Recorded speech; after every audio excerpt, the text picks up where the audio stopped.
چند چیزیں آپ کے گوش گزار کر دوں کہ ایک ہے آمنا جی، اور ایک ہے ربنا، اور ایک ہے استقاموا،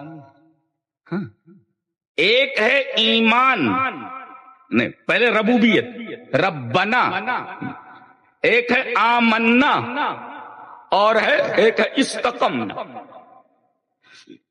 ان تینوں میں فرق کیا ہے؟ یہی تینوں اصل ہیں، پورے شریعت کی جان ہے۔ کیا؟ ربنا، آمنا اور استقمنا، یہ تینوں شریعت کی جان ہے۔ یہ تینوں چیزیں جس کے پاس آ گئیں اس کے لیے فرشتے اترتے ہیں اور یہ بتاتے ہیں کہ تیرا مقام اور تیرا مقام بلند کیا ہے۔ ربنا کسے کہتے ہیں؟ ربنا کہتے ہیں جان لینا، اور آمنا کہتے ہیں مان لینا، اور استقمنا کہتے ہیں ٹھان لینا۔ یہ تینوں چیزیں اگر آ گئی تو کامیاب ہے آدمی۔ ربنا کا مطلب جان لینا، تمام طرف یہ جو چیزیں بکھری ہوئی ہیں، آدمی ان تمام چیزوں کو دیکھ کر کے فوراً آمنا تک پہنچتا ہے جی، اس لیے کہ وہ یہ دیکھتا ہے کہ ہر چیز بڑھ رہی ہے۔ ربوبیت کا مطلب پرورش دینا، یعنی ہر چیز پل رہی ہے۔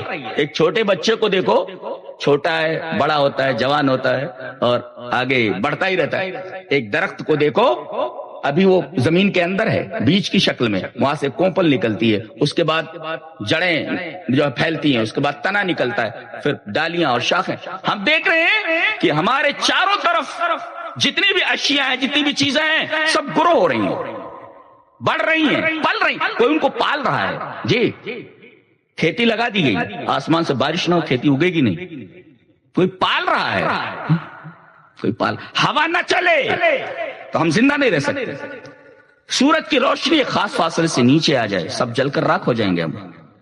تو یہ ساری کی ساری چیزیں بتا رہی ہیں کہ کوئی ہمیں پال رہا ہے۔ بارش نہ برسے آدمی کی کیا حالت ہوگی، آدمی کو پانی نہ ملے آدمی کی کیا حالت ہوگی، سورج کی روشنی نہ ملے آدمی کی کیا حالت ہوگی۔ جس طرف بھی آپ نگاہ کریں ہر چیز یہ بتا رہی ہے کہ کوئی پال رہا ہے ان تمام چیزوں کو جی۔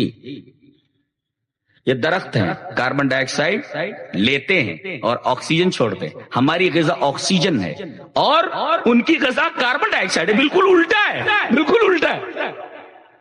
یعنی اللہ تبارک و تعالی ہمیں آکسیجن کے ذریعے زندہ رکھ رہا ہے اور درختوں کو کاربن ڈائی آکسائڈ کے ذریعے زندہ رکھ رہا ہے، تو ہر چیز تو پل رہی ہے نا۔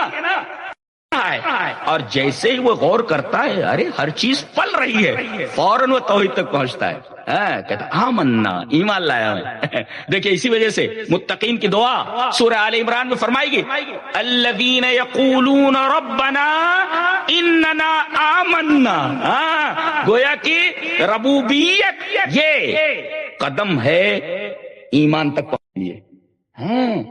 جب ربنا کہہ دیا آپ نے تو گویا اب آگے کا مرحلہ ایمان کا مرحلہ ہے، اس لیے کہ اب تسلیم کیے بغیر چارہ نہیں کہ کوئی ان کو پال رہا ہے۔ تو گویا کہ ربنا نے آپ کو بتایا کہ آپ جان لیں، تو ربنا کا مطلب وہ جان لینا، جان لینا، اور آمنا مانتا ہے کہ کوئی ہے، یہ ایمان ہے، اور پھر اس کے بعد زندگی بھر اس پر ڈٹا رہے، اس کو کہتے ہیں استقامت۔ ان الذین قالوا ربنا اللہ ثم استقاموا، جن لوگوں نے ربنا اللہ کہا پھر اس پر وہ ڈٹے رہے۔ تو یاد رکھو یہ تین چیزیں آج لے جاؤ، بس بات ختم ہے سمجھو۔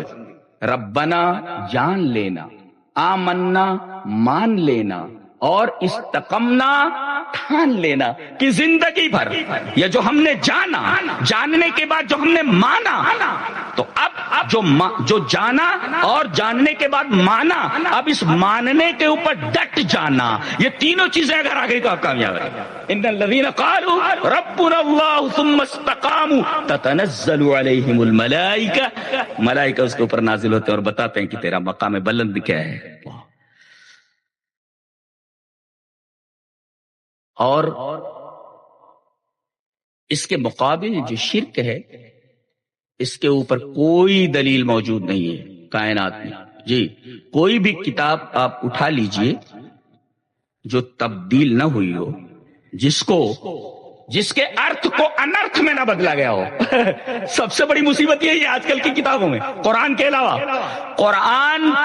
علاوہ جتنی بھی کتابیں ہیں ان کا جو ارتھ ہے لوگوں نے اس ارتھ کو انرتھ میں بدل دیا ہے, اپنی طرف سے اس کا مطلب بتانے لگے ہیں جی.